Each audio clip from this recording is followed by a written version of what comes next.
कराची से आपको अपडेट करेंगे। चीफ एग्जीक्यूटिव हकीकत न्यूज वजीर अहमद मेहर की रिपोर्ट के मुताबिक पाकिस्तान मीडिया एसोसिएशन की जानिब से कराची डिवीजन के सदर और रोजनामा कौमी हिमायत के एग्जीक्यूटिव एडिटर सजीद आसिम रजा ज़ैदी को पुलिस की जानिब से सूबाई ऑफिस से बिलाजवाज गैर कानूनी तौर पर उठाए जाने के वाक़े की सख्त अल्फाज में मजम्मत की गई है।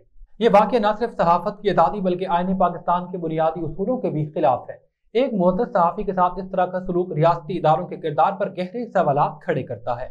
पाकिस्तान मीडिया एसोसिएशन के मरकजी चेयरमैन राना खलील ज़मीर, मरकजी जनरल सेक्रेटरी मजहर हयात, मरकजी डिप्टी सेक्रेटरी रहमान मजीद पाकिस्तानी और दीगर ने मुश्तरका बयान में कहा, ऐसी हथकंडे सच की आवाज़ को दबाने की नाकाम कोशिश है। सहाफ़ी मुआशरे की आंख और जबान है, इनकी तौहीन दरअसल जमहूरियत के चेहरे पर तमाचा है।